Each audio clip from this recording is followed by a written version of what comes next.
দীর্ঘ ৫ বছর পর বাংলাদেশের জনপ্রিয় Islamic scholar doctor Mizanur Rahman Azhari বাংলাদেশে ফিরেছেন। এই বিষয়টি ডক্টর মিজানুর রহমান আজহারী তার নিজের ভেরিফাইড ফেসবুক পেজে নিশ্চিত করেছেন।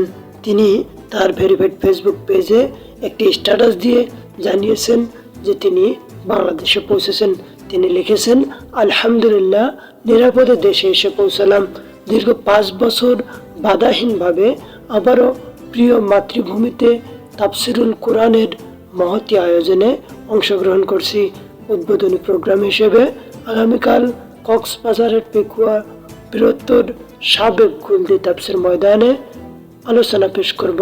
এটি একটি ওয়ার্ম আপ প্রোগ্রাম। মূলত নতুন বছর 2025-এর জানুয়ারি থেকে বিভাগীয় সফর শুরু হবে ইনশাল্লাহ। প্রতিটি বিভাগেই একটি করে প্রোগ্রাম অংশগ্রহণ করব ইচ্ছে আছে। রব্বে কারিম নব উদ্যমে এই দাওয়াতি অভিযাত্রায় যুক্ত রাখুন। আমাদের প্রচেষ্টায় ভরপুর বারাকা দিন। প্রজন্ম খোদা নিবারণে বুদ্ধিভিত্তিক উপায়ে ইসলামের শাশ্বত বাণী উপস্থাপনের তৌফিক দিন।